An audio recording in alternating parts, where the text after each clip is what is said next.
The drawing was nothing more than crayon on paper. Pink and purple flowers, a crooked house, and two stick figures holding hands under a yellow sun that looked more like a lopsided egg. But when 8-year-old Emma Rodriguez pressed it into David Miller's hands in the sterile hallway of St. Mary's Children's Hospital, something inside the billionaire's chest cracked open for the first time in 20 years. Before we jump back in, tell us where you're tuning in from.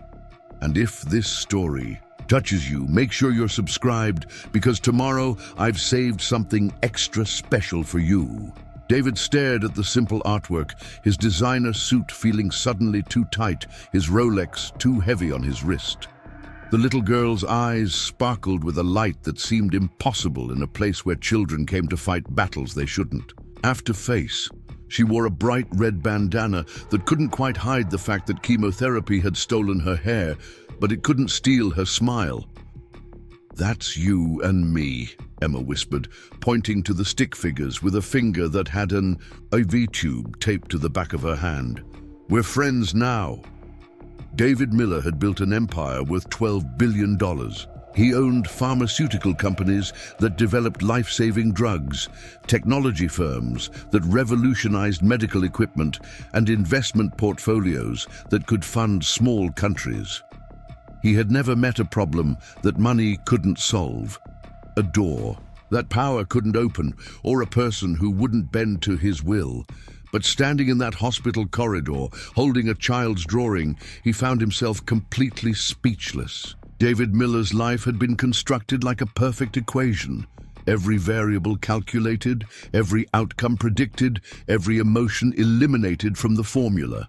At 42, he commanded boardrooms with the precision of a military general and made decisions that affected millions of lives with the detachment of a chess master moving pieces across a board. His penthouse on Lakeshore Drive stretched across the entire top floor of Chicago's newest skyscraper, offering panoramic views of Lake Michigan that real estate magazines called breathtaking. David called it adequate. The morning that would change everything began like every other.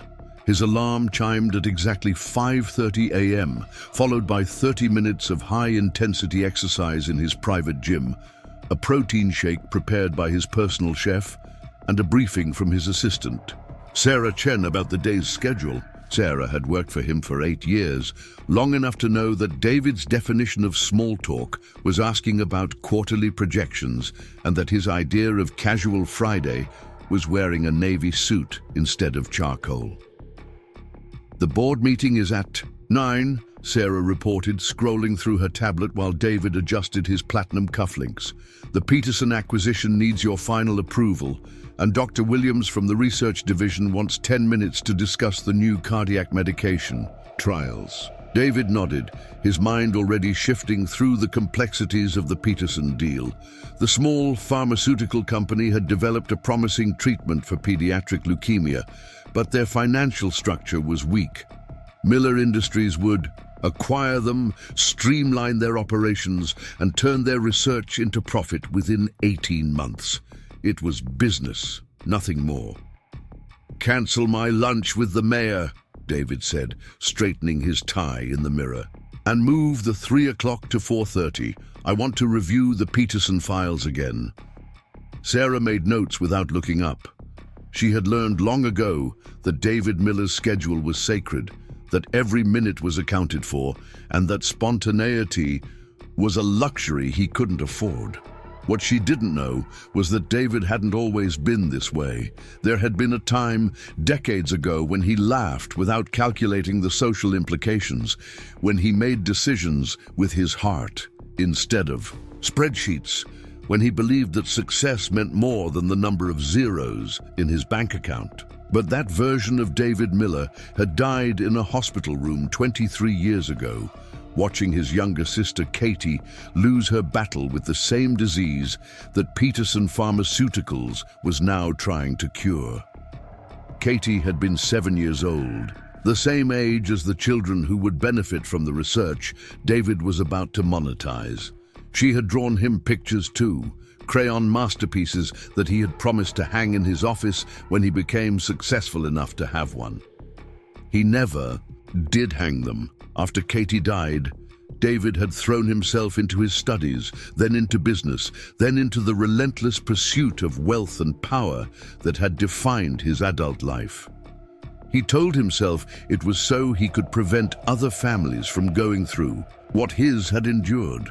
But somewhere along the way, preventing tragedy had transformed into profiting from it, and David had convinced himself that the two were the same thing. The Peterson meeting went exactly as David had predicted. The founders, Dr. Rebecca Peterson and her husband Mark, sat across from him in Miller Industries' glass-walled conference room, their faces tight with the kind of desperation that came from watching years of research hang in the balance. Dr. Peterson had dedicated her career to pediatric oncology after losing her own nephew to cancer. Her husband had mortgaged their house 3 times to fund the research. They needed David's money, and they needed it badly. The treatment shows remarkable promise, Dr. Peterson explained, her voice steady despite the tremor in her hands. In our trials, we've seen a 78% improvement rate in children who had previously been unresponsive to traditional therapies. David studied the financial projections with the same intensity he might examine a stock report. Your overhead is excessive, he said without looking up. Manufacturing costs are inflated, and your timeline for FDA approval is optimistic at best. Mark Peterson leaned forward.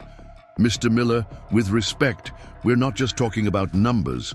Here we're talking about children's lives. Every month we delay means... Every month you delay costs money, David interrupted, his tone as cold as the marble table between them. I'm prepared to offer $60 million for full acquisition with a 3-year exclusivity clause and restructuring of your research team. The offer was fair by Wall Street standards and insulting by human ones. Dr. Peterson's life work would become a line item in David's portfolio, and the treatment that could save thousands of children would be priced according to market demand, rather than medical need. But David had learned long ago that sentiment was a luxury that shareholders couldn't afford. The Petersons accepted the deal because they had no choice. As they signed the papers, Dr. Peterson looked across the table at David with an expression he had seen countless times before, but had trained himself not to recognize. It was disappointment mixed with resignation, the look of someone who had hoped for compassion and found only calculation. There's a condition, Dr. Peterson said as she set down her pen. I want to continue working with the patients during the transition period. These children know me, trust me. Some of them have been in treatment for years. David's expression didn't change. That won't be necessary. We have our own medical staff. Mr. Miller, she said, her voice barely above a whisper, these aren't just patients. They're children who wake up every day fighting for their lives. They need familiar faces, people who understand their stories. For a fraction of a second, something flickered behind David's eyes. A memory, perhaps, of a different hospital room and a different child who had needed familiar faces. But the moment passed, sealed away behind the walls he had spent decades constructing. Business is business, Dr. Peterson, he said, gathering his papers. The acquisition includes your research, not your philosophy. After the meeting, Sarah found David standing at the floor-to-ceiling windows of his office, staring out at the city below. Chicago stretched endlessly in all directions, millions of people living lives he would never know, facing problems he would never solve. His reflection in the glass looked back at him, a successful man in an expensive suit who owned everything and felt nothing. The Peterson deal is finalized, Sarah reported. Legal will handle the transition paperwork, and the research division wants to schedule a briefing for next week. David nodded without turning around. What else? There's one more thing, Sarah said, hesitating in a way that was unusual for her. Dr. Peterson left a file on your desk. She said it contains profiles of the current patients in their trial program. She thought you might want to review them. David finally turned, his eyebrows raised slightly. In 8 years, Sarah had never seen him show interest in the human element of his acquisitions. Medical treatments were products. Patients were. Market demographics and success was measured in profit margins, not survival rates. "Why would I need to review patient files?" he asked. Sarah shrugged, but her expression suggested she had been wondering the same thing. "She said it might help you understand the impact of the research." The file sat on David's desk for the rest of the day, untouched. He had conference calls with investors, meetings with department heads, and emails that required his immediate attention. There was no time for sentiment, no space in his schedule for the kind of emotional complexity that patient stories inevitably contained. He had learned long ago that the moment you started seeing people as individuals rather than statistics, business became impossible. But as the sun set over Lake Michigan and the office grew quiet, David found his eyes drifting to the manila folder Dr. Peterson had left behind. It was thin, maybe 20 pages, containing the medical histories and personal stories of children whose lives hung in the balance of research that now belonged to him. Their faces smiled up at him from photograph corners clipped to medical charts, bright eyes and brave smiles that reminded him of someone he had tried very hard to forget. He opened the folder. The first file belonged to Emma Rodriguez, age 8, diagnosed with acute lymphoblastic leukemia 14 months ago. The medical terminology was familiar to David, but the handwritten notes in the margins told a different story. "Loves to draw," someone had written in neat cursive. "Wants to be an artist when she grows up. Favorite color is purple." Below, that in different handwriting, has been asking when Dr. Peterson will visit again, misses her art therapy sessions. Emma's photograph showed a little girl with dark eyes and a brilliant smile, wearing a hospital gown decorated with cartoon characters. Her head was covered with a colorful bandana, but her expression radiated the kind of joy that shouldn't have been possible given her circumstances. In the corner of the photo, David could see the edge of what looked like a drawing, crayons scattered across a hospital tray table. He flipped through more files. Marcus Thompson, age 6, who collected toy cars and had memorized the names of every nurse on the pediatric ward.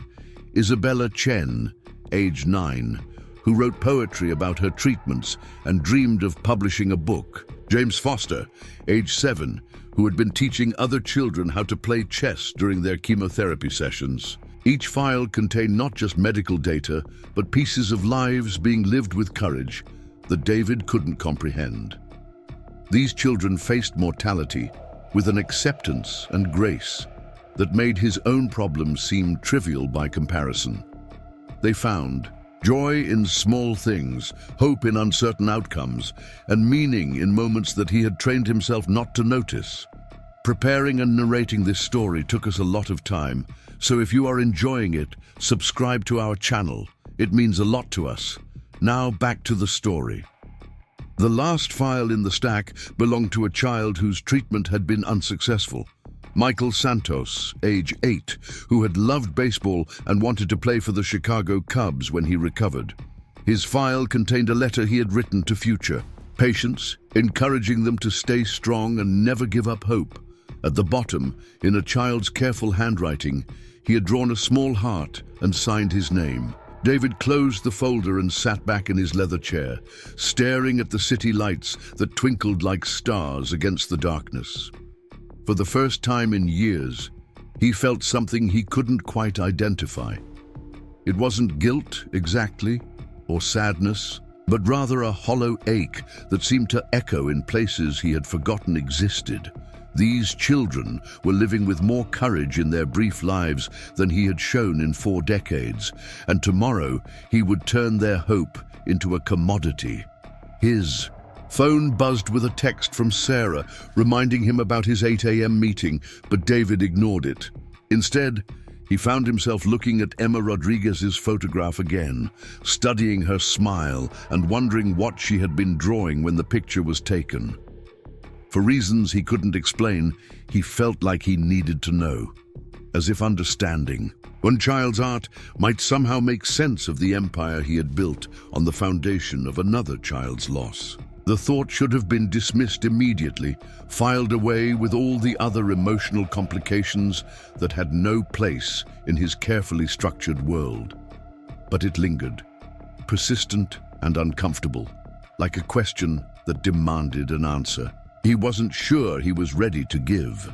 David Miller had spent 23 years building walls around his heart, constructing a life where feelings couldn't interfere with profit and memories couldn't slow down progress. But as he sat alone in his office, surrounded by the evidence of his success, he began to suspect that those walls might not be as impenetrable as he had believed. The next morning would bring new meetings, new deals, and new opportunities to prove that sentiment had no place in business. But tonight, for the first time in decades, David Miller found himself wondering what it might feel like to care about something more than the bottom line. He had no idea that tomorrow, a little girl with bright eyes and a purple crayon would hand him the answer.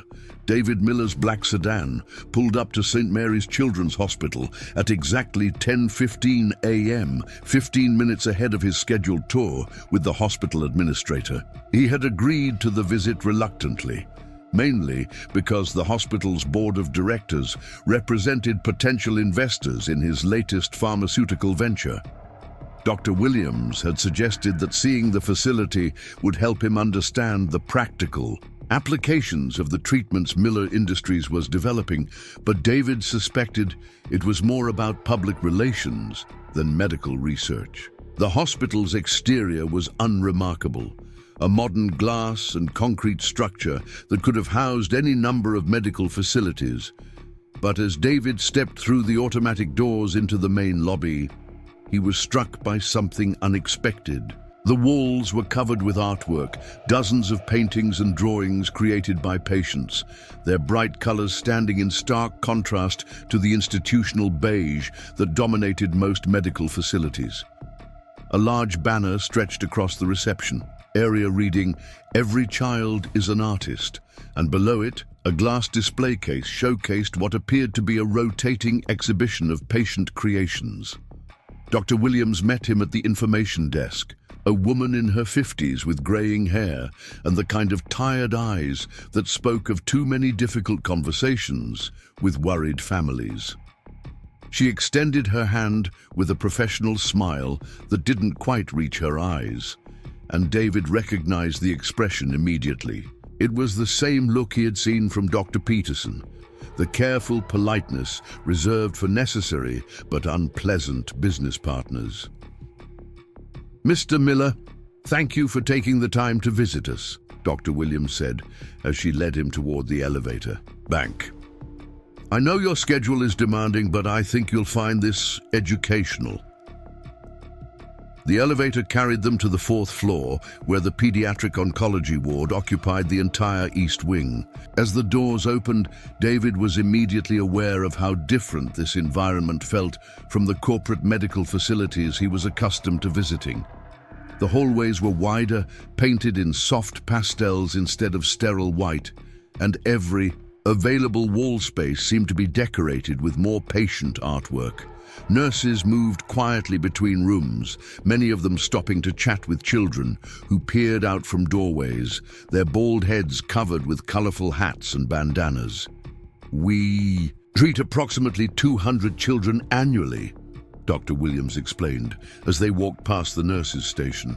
"The average length of stay varies significantly depending on the type and stage of cancer, but many of our patients become like family during their treatment cycles." David nodded politely, his attention focused on the business aspects of what he was observing.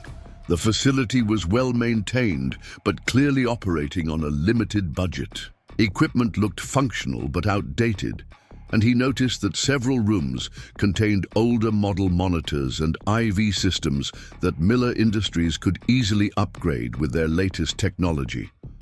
Everything he saw could be quantified, analyzed, and potentially improved through strategic investment and operational efficiency. They passed a large common area where several children sat around tables engaged in various activities. Some were working on puzzles, others reading books, and in the corner, a small group was gathered around an easel where a teenage boy was teaching younger children how to mix colors with watercolors. The scene was peaceful in a way that David found unsettling, as if these children had created their own small world within the larger reality of their medical situation. "That's our art therapy program," Dr. Williams mentioned, noticing David's glance toward the activity area. "Research shows that creative expression significantly improves patient outcomes and emotional well-being during treatment. Many of the pieces you see displayed throughout the hospital come from these sessions." David made a mental note about the potential cost-effectiveness of art therapy programs, wondering if the measurable benefits justified the expense when balanced against more traditional medical interventions. He had learned to evaluate every aspect of healthcare through the lens of resource allocation and return on investment, and even therapeutic activities fell into categories of necessary, beneficial, or expendable. They continued down the corridor, Dr. Williams pointing out various features of the ward and explaining treatment protocols that David was already familiar with from his company's research division. But as they approached the end of the hallway, David heard something that made him pause. It was laughter, bright and genuine, coming from one of the patient rooms. The sound was so unexpected in this environment that he found himself slowing his pace to listen. "That's Emma," Dr. Williams said with the first genuine smile David had seen from her. "She's one of our most spirited patients. Been with us for over a year now, and she still manages to find something to laugh about every single day." The name was familiar, and David realized this must be the same Emma Rodriguez whose file he had read the night before. Without quite understanding why, he found himself wanting to see the child who had been described as loving art and wanting to become an artist when she grew up. The rational part of his mind reminded him that this was unnecessary, that patient interactions served no business purpose, but his feet seemed to carry him toward the sound of laughter, despite his better judgment. Dr. Williams knocked gently on the partially open door. "Emma, sweetheart, we have a visitor. Would it be all right if we came in for just a moment?" "Of course," came an enthusiastic voice from inside the room. "I was just finishing something special." David followed Dr. Williams into a room that looked more like a child's bedroom than a hospital space. The walls were covered with drawings, paintings, and what appeared to be a timeline of Emma's artistic development over the past year. Her medical equipment had been decorated with stickers and ribbons, and every available surface seemed to hold art supplies, coloring books, or partially completed projects. Emma Rodriguez sat cross-legged on her hospital bed, a large piece of paper spread across a tray table in front of her. She wore a bright purple bandana decorated with silver stars, and her dark eyes sparkled with an energy that seemed to illuminate the entire room. Scattered around her were crayons, markers, colored pencils, and what appeared to be a small watercolor set.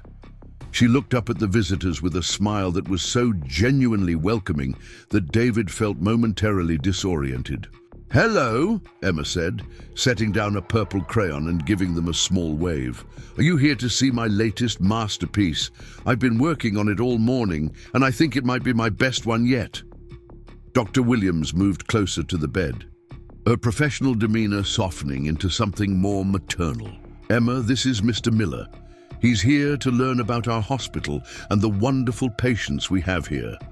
Emma studied David with the direct, unfiltered curiosity that only children possess. She seemed to be taking inventory of his expensive suit, his perfectly styled hair and his slightly uncomfortable posture, as if she were deciding whether he belonged in her colorful world. "Are you a doctor?" she asked, tilting her head to one side. "No," David replied, surprised by how difficult it was to find his voice. "I own a company that makes medicines." Emma's eyes widened with interest. "Really? Do you make the medicine that I take? The one that tastes like bubble gum?" David had no idea what specific medication she was referring to, but he found himself nodding anyway. "We make many different kinds of medicine to help people feel better." "That's so cool," Emma exclaimed, clapping her hands together. "You must be like a superhero, helping people get healthy. I bet you're really good at your job." The simplicity of her assessment hit David unexpectedly. In her world, making medicine was heroic, helping people was the obvious goal, and being good at your job meant making sick children feel better. There were no quarterly reports in Emma's universe, no shareholder expectations, no profit margins. To consider, there was only the fundamental human desire to heal and be healed. "What are you working on?" David asked, gesturing toward the paper spread across her tray table. Emma's face lit up with excitement. "Oh, this is really special. It's a picture of my perfect day. See, that's me and my mom at the park near our house, and we're having a picnic under the big oak tree. And those are the flowers I want to plant in our garden when I go home. And that's my dog Buster chasing butterflies." David looked at the drawing more carefully. It was executed with the kind of careful attention to detail that suggested Emma had been working on it for hours. Every flower had individually colored petals. The tree was shaded with multiple shades of brown and green, and the two stick figures clearly represented Emma and her mother, holding hands and smiling under a bright yellow sun. "It's beautiful," David said, and was surprised to discover that he meant it. There was something about the pure optimism of the scene that made him forget momentarily that this was the artwork of a child fighting for her life in a hospital room. "Thank you," Emma said, beaming with pride. "I like to draw pictures of happy things. My mom says that if you can imagine something wonderful, it's already real in the most important way." Dr. Williams checked her watch and gave David a meaningful look. "We should probably continue with the tour, Mr. Miller. I know you have other appointments today," but Emma wasn't ready for the visit to end. She had been studying David's face while he looked at her drawing, and something in his expression seemed to have captured her attention. "You look sad," she said with the startling directness that children often employ. "Not on the outside, but on the inside. I can tell because my mom gets that same look sometimes when she thinks I'm not watching." David felt something twist uncomfortably in his chest. "I'm not sad," he said automatically. "I'm just busy." Emma considered this for a moment, then reached for a fresh piece of paper from the stack beside her bed. "Being busy is different from being happy," she said as she selected a pink crayon. "My mom is busy all the time, but she still smiles when she sees flowers or hears funny jokes or watches me draw pictures." David found himself unable to look away as Emma began sketching quickly, her small hand moving confidently across the paper. She worked in silence for several minutes, occasionally glancing up at him as if checking details, her tongue poking out slightly in concentration. "There," she said finally, holding up the paper. "This is for you." David stared at the drawing she had created. It showed two stick figures standing side by side under a sky filled with purple flowers that seemed to be falling like rain. One figure was tall and wearing what appeared to be a suit, while the other was smaller and wearing a purple bandana. Between them, Emma had drawn a heart with careful deliberation, and beneath the figures she had written in large, careful letters, "Friends forever." "That's you and me," Emma explained, pointing to each figure in turn. "See, you're wearing your fancy clothes, and I'm wearing my favorite bandana.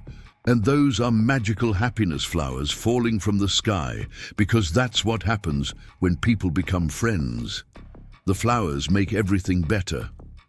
David took the drawing with hands that trembled slightly, though he couldn't understand why. It was just crayon on paper, the kind of simple artwork that children created every day without thinking about technique or artistic merit. But something about Emma's interpretation of their brief meeting, her instant decision that they were friends, and her belief that friendship could literally make flowers fall from the sky, hit him with unexpected force. "We're friends now," Emma continued, as if stating an obvious fact. "And friends help each other, so if you ever feel sad on the inside, you can look at this picture and remember that someone is thinking happy thoughts about you." Dr. Williams was watching this exchange with an expression of amazement. In her 15 years working with pediatric patients, she had seen many interactions between children and adult visitors, but she had never witnessed a child read an adult's emotional state so accurately or respond with such immediate compassion. "Emma, that's very thoughtful of you," Dr. Williams said gently. "But I'm sure Mr. Miller has many important things to remember without worrying about keeping track of drawings." "Oh, but this isn't just any drawing," Emma protested. "This is a friendship drawing. It's special because it has love in it. See?" She pointed to the heart she had drawn between the two figures. "Love makes everything more important." David found himself staring at the simple heart shape, remembering a time when he had believed similar things about love and friendship and the importance of caring about other people. It felt like remembering someone else's life, a story he had heard long ago but had forgotten until this moment. "I'll keep it," he said quietly, carefully folding the paper and placing it in his jacket pocket. "Thank you, Emma." Emma clapped, her hands together with delight. "Really? You'll really keep it, and you'll remember that we're friends?" "I'll remember," David promised, though he wasn't entirely sure what he was promising or why it felt so important to make that commitment. To an 8-year-old girl he had just met, as they prepared to leave Emma's room, she called out one more time, "Mr. Miller, when you go back to making medicines, will you remember to think about all the kids like me who need them to feel better? Sometimes grown-ups forget that medicines aren't just for making money. They're for making people happy and healthy so they can draw pictures and play with their dogs and have picnics with their mums." David paused in the doorway, Emma's words echoing in his mind with uncomfortable clarity. "I'll remember," he said again, and this time he was certain that he meant it, even though he had no idea what that promise might cost him. The rest of the hospital tour passed in a blur. Dr. Williams showed him additional facilities, introduced him to other staff members, and provided detailed statistics about treatment outcomes and operational challenges. But David found it difficult to concentrate on anything other than the drawing in his pocket and the memory of Emma's bright eyes, looking at him with complete trust and instant friendship. As they returned to the lobby, Dr. Williams finally addressed what they had both witnessed in Emma's room. "She's quite remarkable," she said. "Emma has been here longer than most of our patients, and she's endured treatments that would break the spirit of many adults. But she seems to find joy in the smallest things, and she has this gift for making everyone around her feel like they matter." David nodded, still processing his own reaction to the encounter. "How is her prognosis?" he asked, surprised by how much the answer mattered to him. Dr. Williams hesitated before responding. "The treatment she's receiving is experimental, part of the research program that your company recently acquired. It's shown promise, but Emma's case is complicated. We're cautiously optimistic, but there are no guarantees." The weight of that information settled heavily on David's shoulders. Emma's life depended on research that now belonged to him. Treatment, protocols that would be subject to his company's business decisions and profit calculations. The little girl, who had just given him a friendship drawing, was relying on medicines that he controlled, and for the first time in his career, David felt the crushing personal responsibility of that power. Back in his sedan, driving through Chicago's crowded streets toward his next appointment, David found himself reaching into his pocket to touch the folded paper. Emma's drawing was still there, a tangible reminder of an encounter that had lasted less than 20 minutes, but had somehow shifted something fundamental in his understanding of what his work actually meant. He thought about the child's words, her casual observation that medicines weren't just for making money, but for making people happy and healthy so they could continue living their lives. It was such a simple concept, but one that had been buried under years of financial analysis and strategic planning. Somewhere along the way, David had forgotten that every drug his company developed, every treatment protocol they refined, every business decision they made had real faces and real stories attached to it. Emma Rodriguez was one of those faces now, and David couldn't shake the feeling that her friendship drawing had revealed something important that he had been missing for a very long time. As his driver navigated the busy streets, David stared out the window at the city he thought he knew, wondering what other truths had been hiding in plain sight, waiting for an 8-year-old artist to point them out with purple crayons, and an unshakable belief in the power of friendship to make magical flowers fall from the sky. David Miller sat in his corner office 43 floors above Chicago, Emma's drawings spread flat on his mahogany desk beside quarterly profit reports and merger documents. The contrast was jarring. Purple crayon flowers seemed to mock the black, and white columns of numbers that had dominated his attention for decades. He had been staring at the simple artwork for the better part of an hour, missing 2 conference calls and ignoring a stack of contracts that required his signature. Sarah Chen knocked softly on his door, then entered with her usual efficiency. "David, the Henderson Group is still waiting for your response on the European expansion proposal, and the board meeting has been moved up to 3 o'clock. They want to discuss the Peterson acquisition timeline." David didn't look up from the drawing. "Tell me something, Sarah. When you were 8 years old, what did you want to be when you grew up?" Sarah paused, clearly caught off guard by the question. In 8 years of working together, David had never asked her anything personal that didn't relate directly to business. "I wanted to be a veterinarian," she said cautiously. "I had this dream of running an animal sanctuary where I could help injured wildlife. What happened to that dream?" Sarah shifted uncomfortably, unsure where this conversation was leading. "Life happened. College was expensive. Veterinary school even more so. I needed a stable career, good benefits. My parents had sacrificed so much to give me opportunities, and I couldn't risk everything on something so uncertain." David finally looked up, his expression unreadable. "Do you ever regret it?" The question hung in the air between them like an accusation. Sarah had built a successful career, earned a substantial salary, and achieved the kind of financial security that most people only dreamed about. But standing in David's office, looking at a child's drawing of friendship and magical flowers, she found herself thinking about the injured hawk she had found in her backyard when she was 9 years old, and how desperately she'd wanted to learn how to heal broken wings. "Sometimes," she admitted quietly, "but that's just the way the world works, isn't it? We can't all chase childhood dreams."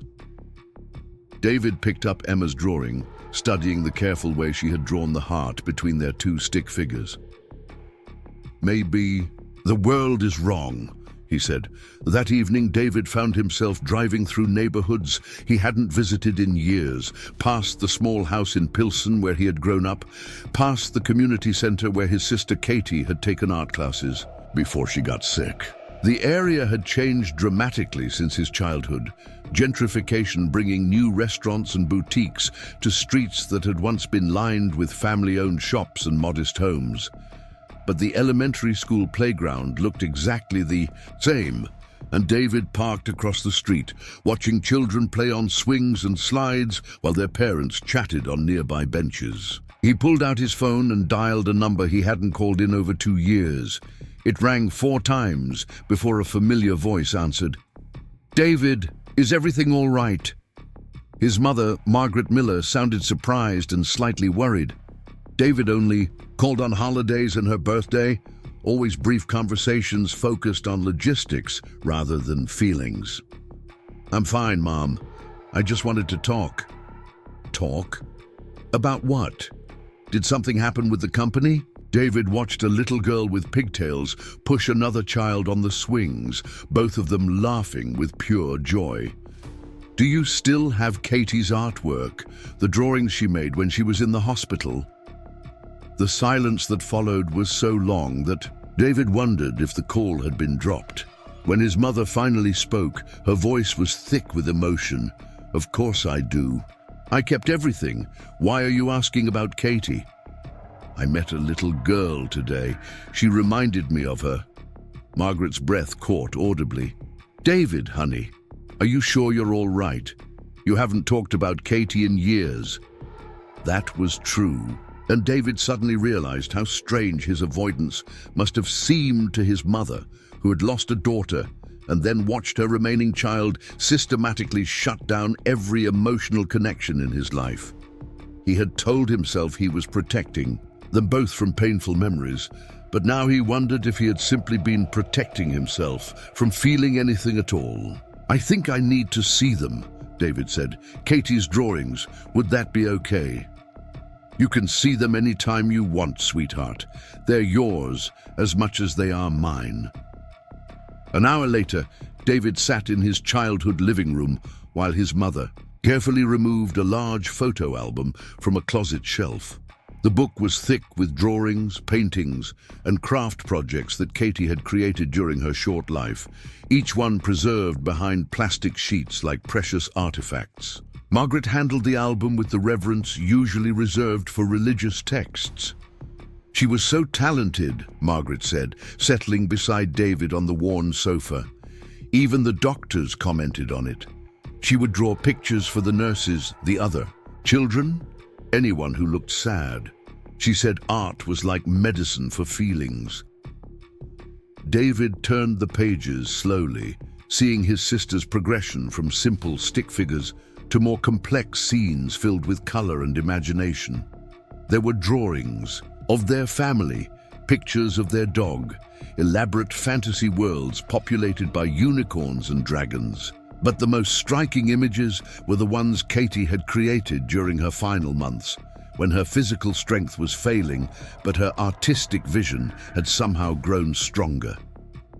"This one was her favorite," Margaret said, pointing to a drawing. Near the end of the album, it showed a little girl with no hair, clearly Katie herself, standing in a garden surrounded by flowers that seemed to glow with their own inner light. Above the scene, she had written in careful letters, "When I get better, I'm going to plant a garden where sick kids can come and feel happy." David stared at the drawing, remembering the conversation they had shared in her hospital room when she gave it to him. Katie had been weak from chemotherapy, but her eyes had blazed with determination as she described her vision of a healing garden where children could forget about their illnesses and focus on beauty instead. "She wanted you to build it," Margaret said softly. "The garden. She made me promise to remind you after she was gone, but you were so angry, so closed off. I didn't know how to bring it up without making things worse." The memory hit David like a physical blow. Katie had indeed asked him to promise that he would create her healing garden someday, when he was old enough and successful enough to make it real. He had agreed without hesitation, certain that his sister would recover and they would build it together. After she died, the promise had become too painful to remember, buried beneath layers of grief and guilt that he had never properly processed. "I forgot," David whispered, and the admission felt like confessing to a crime. "I completely forgot. Margaret reached over and took his hand, the first physical contact they had shared in months. "You didn't forget, honey.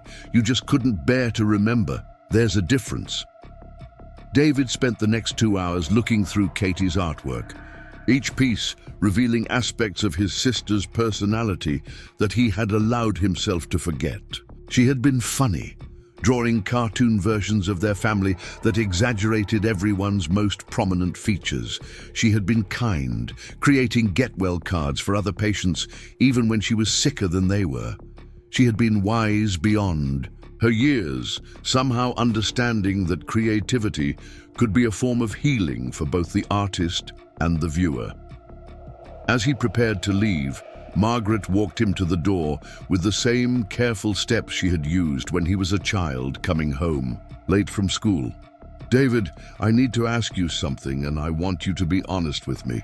He turned to face her, noting how much older she looked than he remembered, how the years of grief had carved lines around her eyes that no amount of expensive skincare could erase. "Are you happy?" she asked. "Really, truly happy?" The question was so direct, so fundamental, that David found himself unable to respond immediately. Happiness had never been part of his strategic planning. Success, wealth, power, recognition, these were measurable goals that he had pursued with single-minded determination. But happiness was too subjective, too uncertain, too dangerous to depend upon. "I'm successful," he said finally. "That's not what I asked." David looked at his mother, this woman who had buried her youngest child and somehow found the strength to keep loving her surviving son even when he had made himself nearly impossible to love. He thought about Emma's instant friendship, her belief that magical flowers could fall from the sky when people cared about each other, her simple assumption that medicine existed to make people happy and healthy rather than to generate profit. "No," he admitted, "I don't think I am." Margaret nodded as if she had expected this answer. "Your sister used to say that sadness was just happiness that got lost and needed help finding its way home. Maybe it's time to start looking for yours." David drove home through empty streets, his mind churning with memories and realizations that felt too large to process all at once.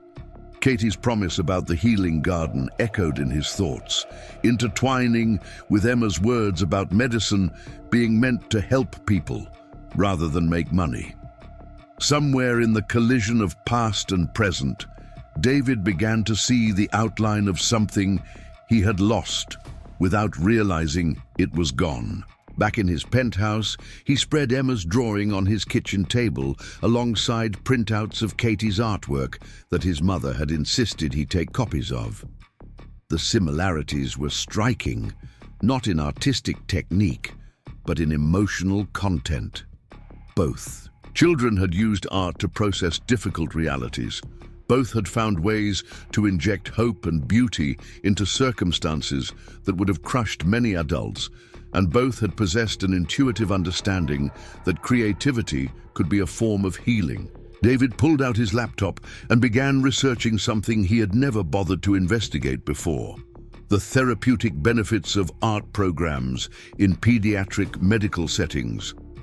Study after study confirmed what Emma and Katie had somehow known instinctively. Creative expression reduced anxiety, improved pain management, enhanced immune function, and significantly improved overall quality of life for children undergoing medical treatment. But the research also revealed something else. Most hospitals struggled to fund comprehensive art therapy programs. Insurance rarely covered creative therapies. Donors preferred to contribute toward medical equipment with visible impact. And hospital administrators often viewed art programs as luxuries rather than necessities. The very interventions that could help children like Emma and Katie were consistently underfunded and undervalued. David opened a new document on his computer and began typing, his fingers moving faster than they had in years. He wasn't writing a business plan or a financial projection. He was writing a promise, both to a sister who had died too young and to a little girl who was fighting for her life in a hospital room decorated with her own colorful creations.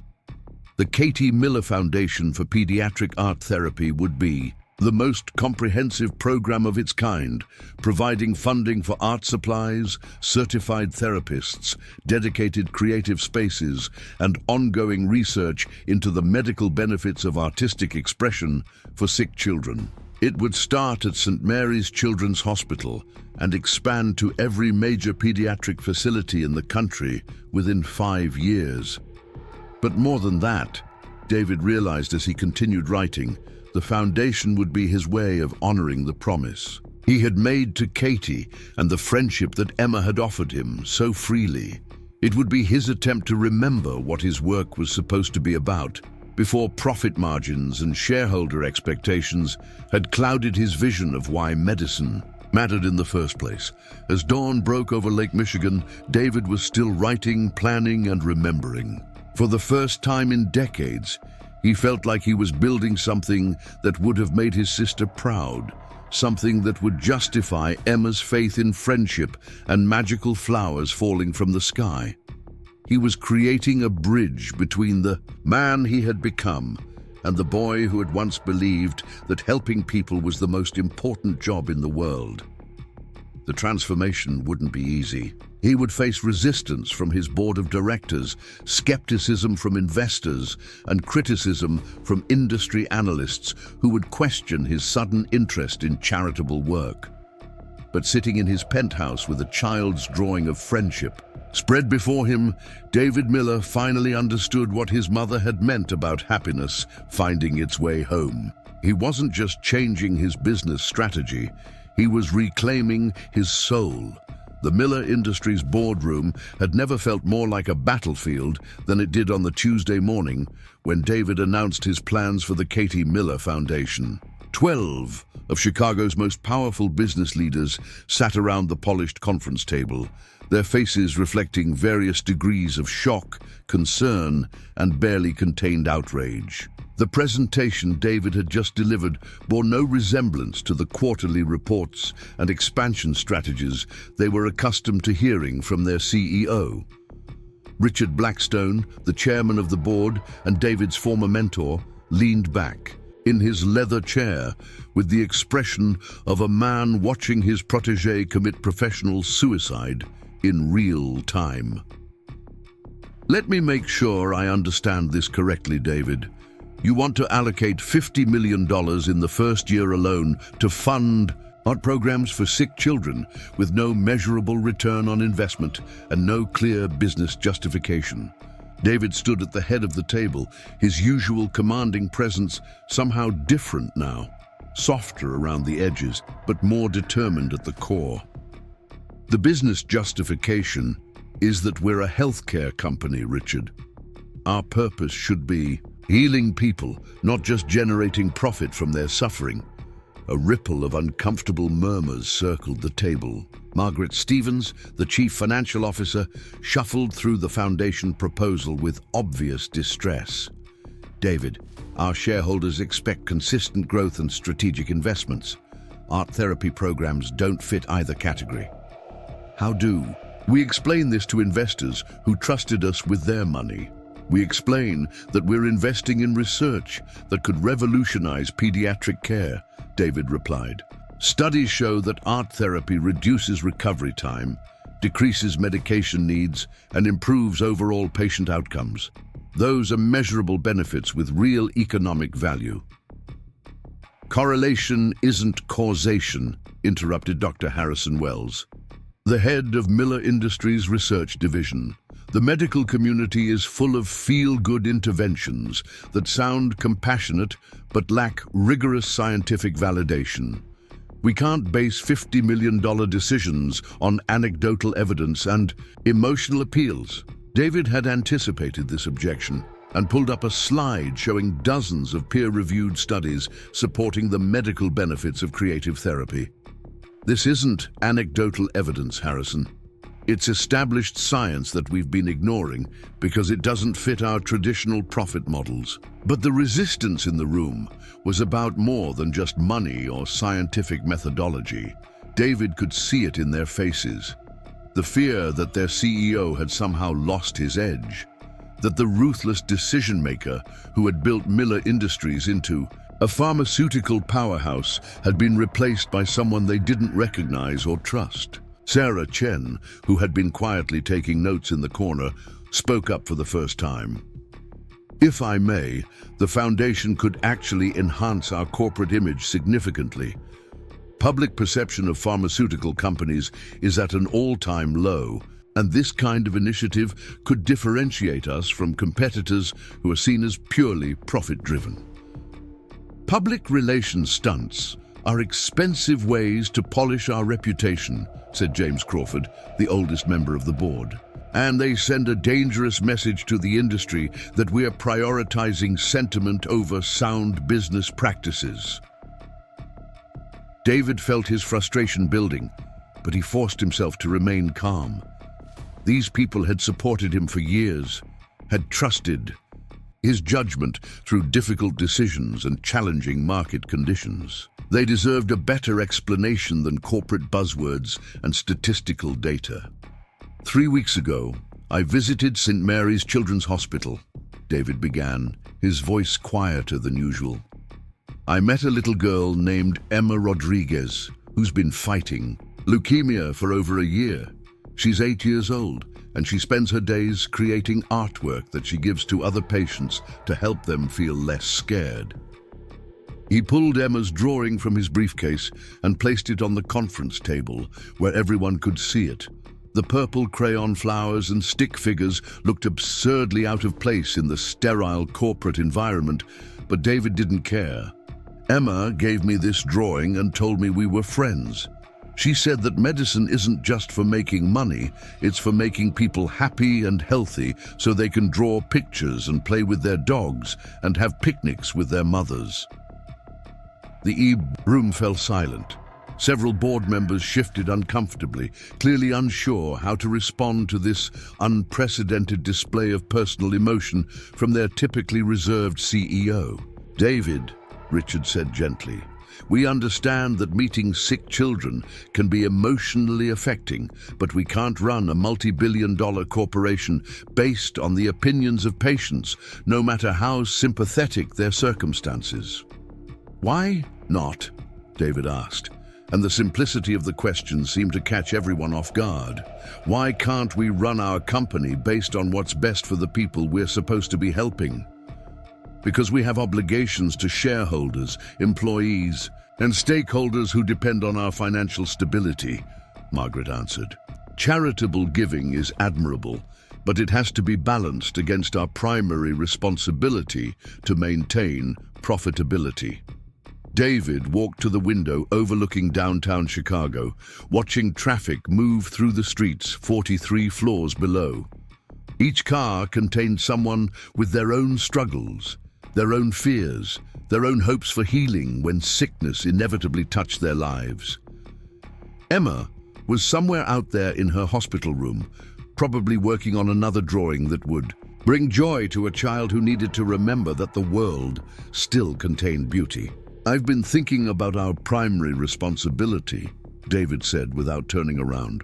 For the past 20 years, I've believed that our job was to maximize shareholder value. But what if our real responsibility is to the 8-year-old girl who needs medicine to survive, or to the parents who work 3 jobs to afford their child's treatment, or to the researchers who dedicate their lives to finding cures because they believe science should serve humanity? He turned back to face the room. What if we've had it backwards this entire time? The silence that followed was deafening. David could see that his words had landed like bombs in the carefully constructed worldview that governed their industry.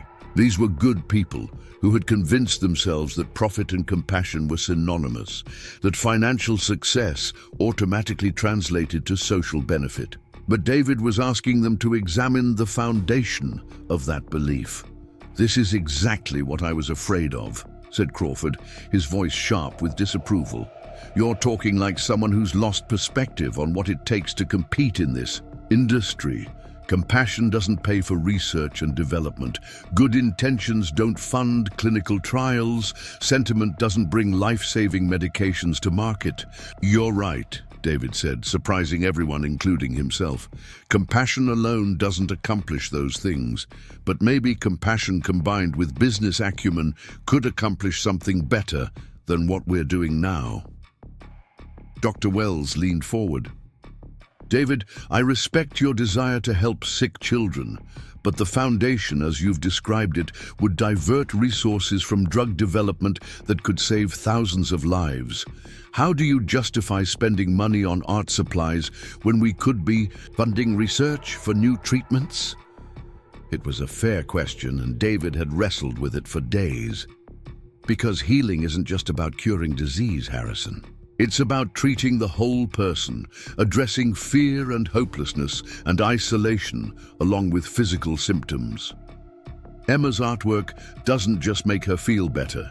It helps other children cope with their treatments, reduces their anxiety, makes them more responsive to medical interventions. He pulled up another slide showing patient outcome data from hospitals with robust art therapy programs compared to those without. Children in comprehensive creative therapy programs have 20% shorter hospital stays, require 30% less pain medication, and show significantly better treatment compliance. The foundation wouldn't compete with medical research. It would enhance the effectiveness of everything else we do. Margaret studied the data with obvious interest, her financial mind calculating the potential cost savings of reduced hospital stays and medication usage. These numbers are compelling, but they're based on small sample sizes and limited geographic areas. We'd need much larger studies to justify this level of investment, which is exactly what the foundation would fund, David replied.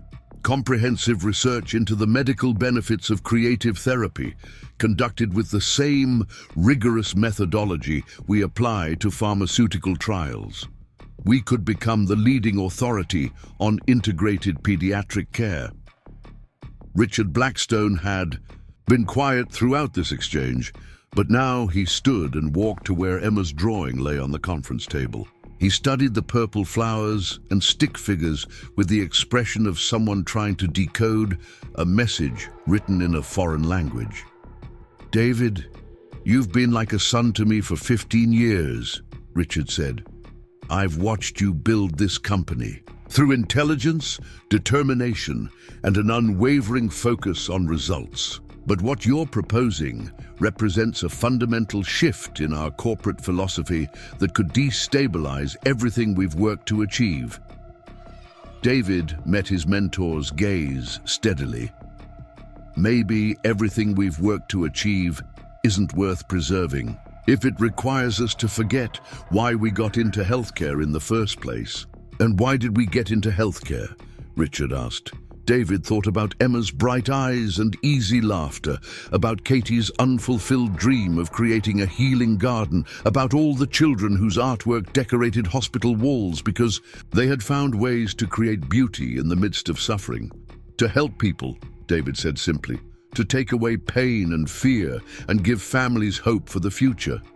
Somewhere along the way, we convinced ourselves that the best way to help people was to maximize profits. But what if we tried maximizing healing instead? The room erupted in overlapping conversations as board members debated the implications of David's proposal.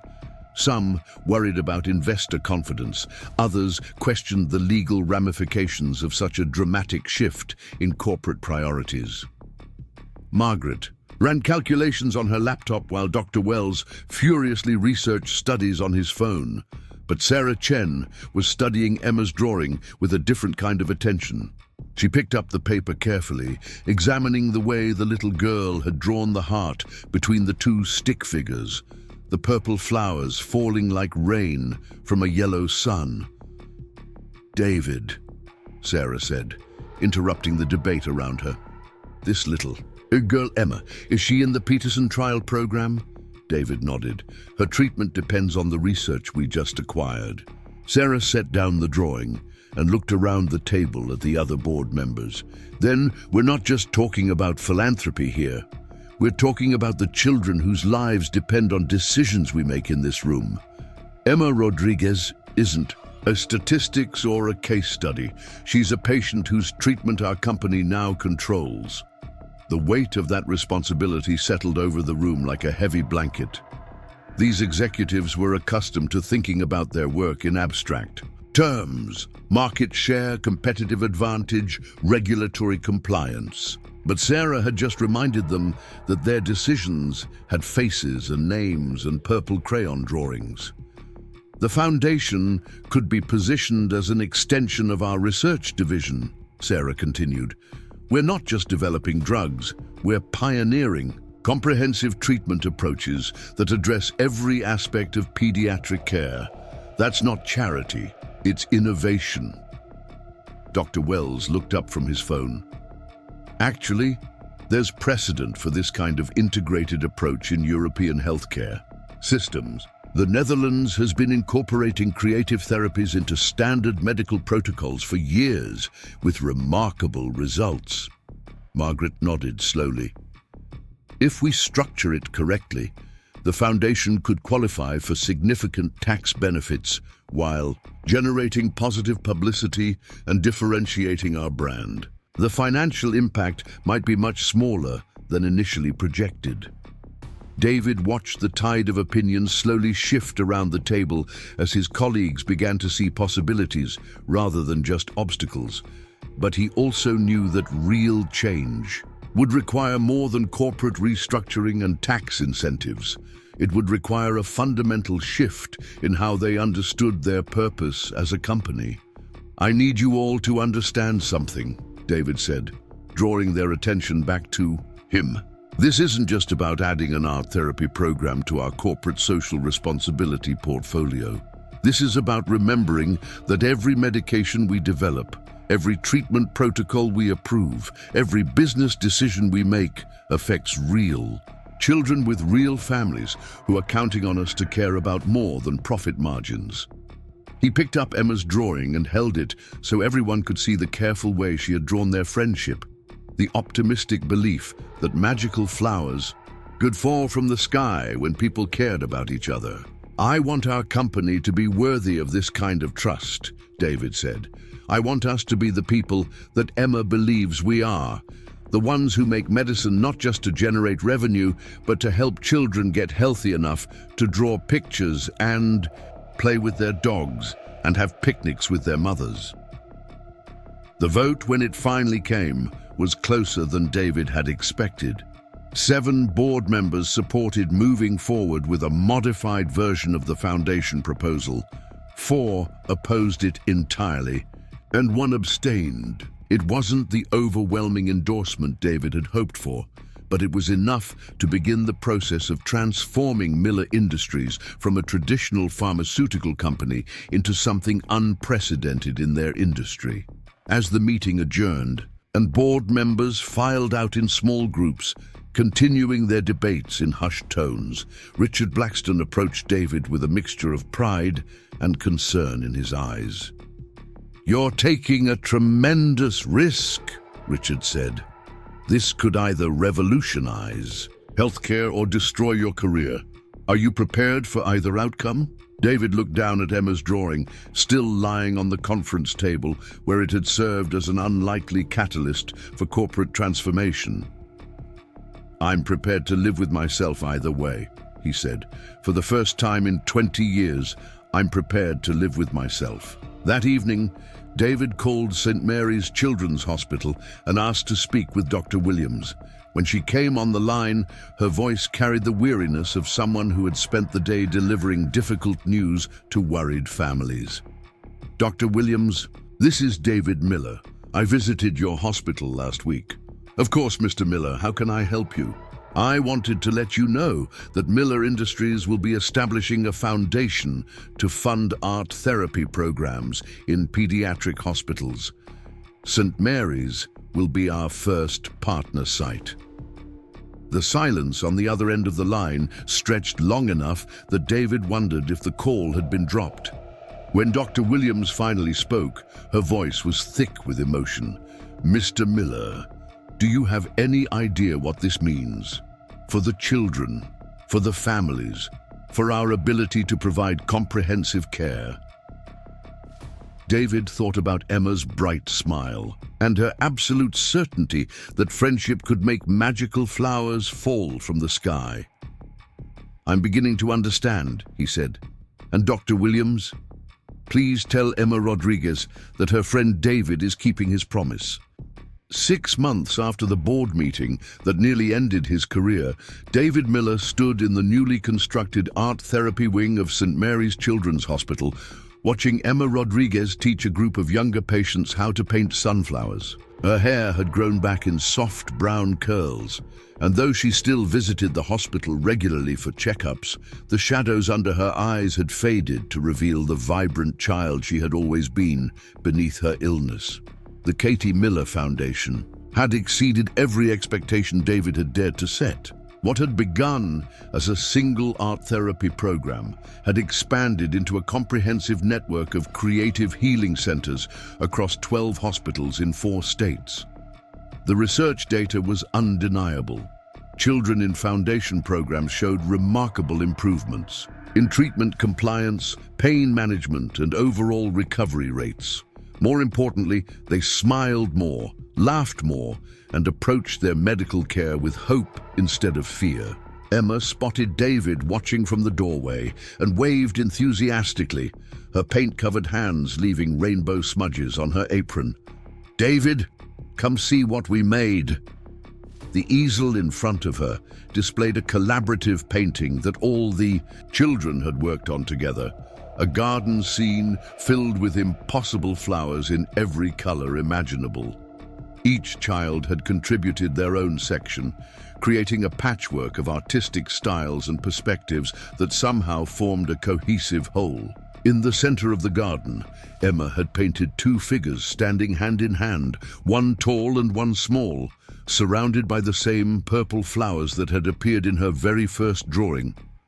"It's our friendship garden," Emma explained as David approached. "See, that's you and me, and all around us are the flowers that represent every kid who got better because of the art rooms you built. Mrs. Peterson helped us research the symbolism of different flowers, so each one means something special." David knelt down to examine the painting more closely. Yellow daffodils for new beginnings, pink roses for gratitude, white lilies for hope restored.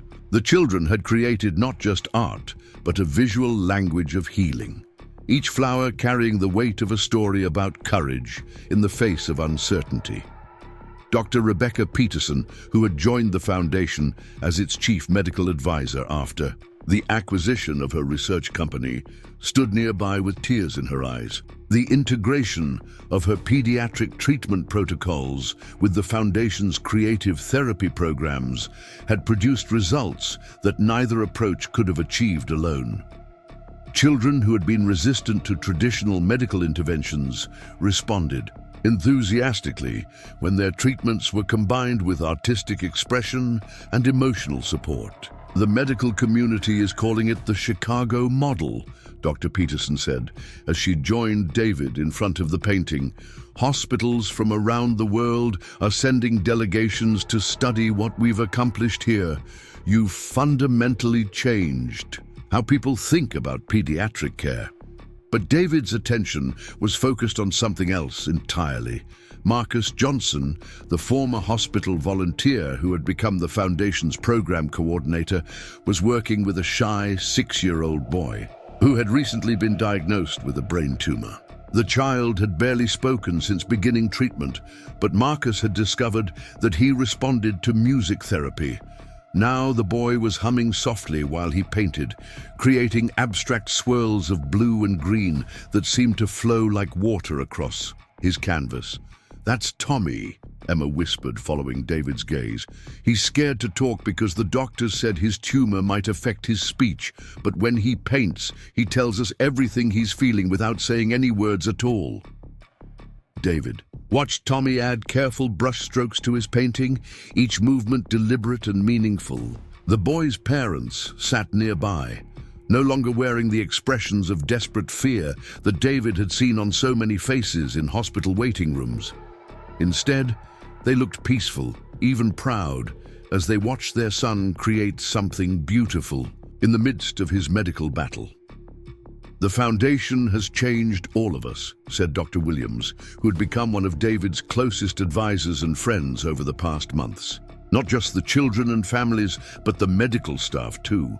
We're remembering why we went into healthcare in the first place." David nodded, understanding exactly what she meant. The foundation had transformed Miller Industries as well, shifting the company's entire culture from profit maximization to purpose-driven innovation. Employee satisfaction had reached record highs. Recruitment had become easier as top talent sought out companies with meaningful missions. And perhaps most surprisingly, their financial performance had actually improved as their reputation for ethical leadership attracted new investors and partners. Sarah Chen approached with a tablet containing the latest quarterly reports. "The board meeting is in an hour," she reminded David. "They'll want to review the expansion proposal for the West Coast centers." David glanced at the financial projections. Sarah showed him, but his mind was elsewhere. In the months since Emma had given him that first drawing, he had discovered something that no business school had ever taught him. When you align your work with your values, success becomes inevitable because you're measuring progress by metrics that actually matter. "Before we go," David said, "I want to show you something."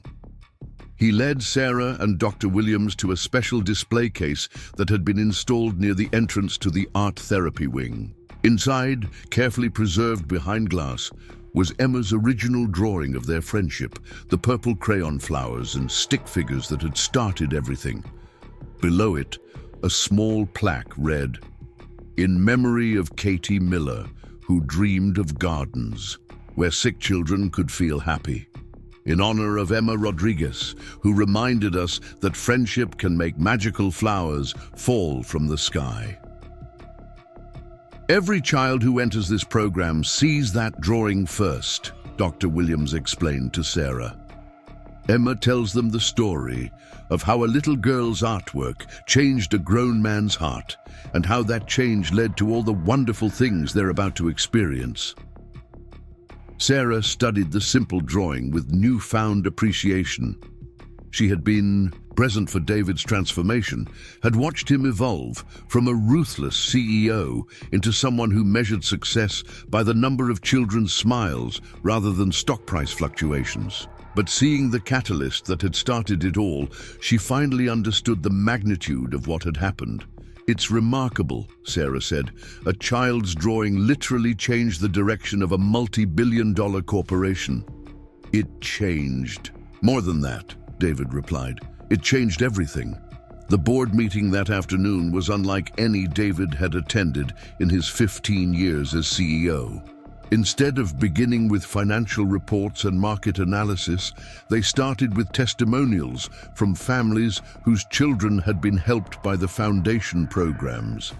Parents spoke about watching their kids rediscover joy in the midst of medical treatment, about siblings who no longer feared visiting the hospital because it had become a place of creativity rather than just illness. Richard Blackstone, who had initially opposed the foundation most vocally, now served as one of its strongest advocates. "When David first proposed this initiative, I thought he had lost his mind," he admitted to the room. "I was wrong. He hadn't lost his mind. He had found his soul.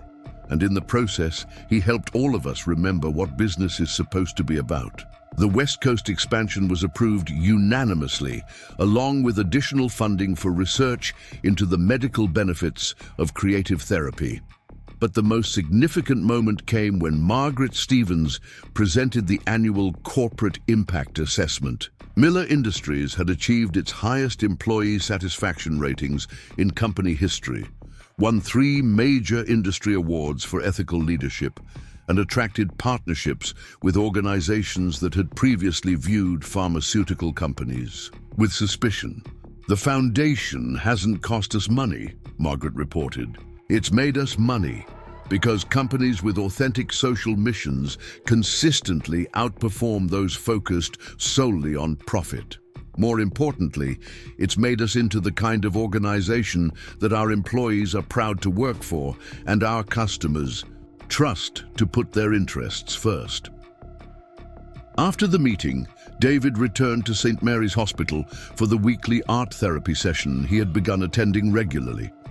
He wasn't there as a donor or board member, but simply as Emma's friend, the role she had assigned him that first day, and that had become the most important title he had ever held.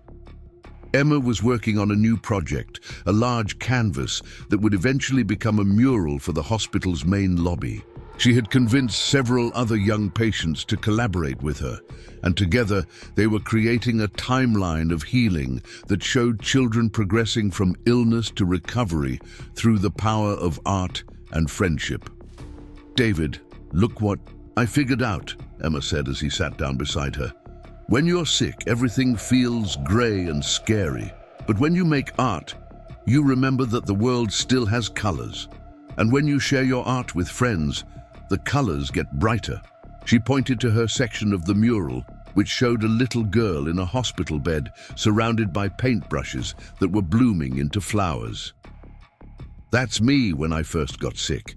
And see how the flowers grow bigger and more colorful as they reach toward other people. That's because healing works better when you don't do it alone." David studied Emma's artistic interpretation of her medical journey, struck by the sophistication of her understanding. This 8-year-old girl had grasped something that had taken him decades to learn, that individual success meant nothing if it wasn't connected to the well-being of others. "Emma," David said, "do you remember the first drawing you gave me? The one with the purple flowers falling from the sky?" Emma nodded enthusiastically. "The friendship drawing. Of course I remember. That's when you became my best grown-up friend." "That drawing changed my life," David told her. "It reminded me that the most important things in the world can't be measured in dollars or counted on spreadsheets. Friendship, hope, creativity, love, these are the things that make everything else worthwhile." Emma considered this seriously, then smiled with the wisdom that seemed to come naturally to children who had faced adult challenges with courage and grace. "I think maybe you changed my life too," she said, "because now I know that when you give someone a drawing, you're not just giving them paper and crayon, you're giving them a piece of your heart. And when grown-ups have pieces of kids' hearts, they remember how to be good." As the sun set over Chicago, casting golden light through the windows of the art therapy room, David reflected on the journey that had brought him to this moment. 6 months ago, he had been a successful but empty man, measuring his worth by the size of his bank account and the fear he could inspire in competitors. Today, he was something far more valuable, a person who understood that true wealth came from the connections you made and the lives you touched. Emma's friendship drawing still hung in his office, right next to his diploma and industry awards. But it had been joined by dozens of other artworks from children whose lives had been touched by the foundation programs. Each drawing told a story of courage, hope, and the remarkable resilience of young spirits facing impossible challenges. The Katie Miller Foundation had grown beyond David's wildest dreams, but its real success couldn't be measured in programs launched or funds distributed. Its success lay in the laughter that now echoed through hospital hallways that had once been silent, in the hope that burned bright in the eyes of parents who had been told to prepare for the worst, in the knowledge that somewhere in Chicago, a little girl with paint-stained fingers was teaching other children that friendship could indeed make magical flowers fall from the sky. As David prepared to leave the hospital that evening, Emma ran up to him with one final surprise. She had created a new drawing, This one showing not just two stick figures, but dozens of them, all holding hands in a circle around a garden where every flower imaginable bloomed in brilliant colors. "This is everyone," Emma explained proudly. "All the kids who got better, all the doctors and nurses who helped them, all the families who never gave up hope, and all the friends like you who remembered that helping people is the most important job in the whole world."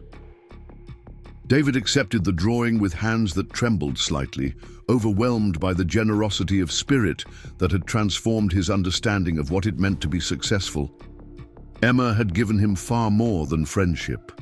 She had given him a roadmap back to his own humanity. Walking out of St. Mary's Children's Hospital under a sky painted with the colors of sunset, David Miller finally understood what his sister Katie had known all along, that healing gardens weren't just places where flowers grew, but spaces where human hearts remembered how to bloom. And sometimes all it took was one small hand offering a crayon drawing to plant the seeds of transformation that could change everything. Up next, you've got two more standout stories right on your screen. If this one hit the mark, you won't want to pass these up. Just click and check them out.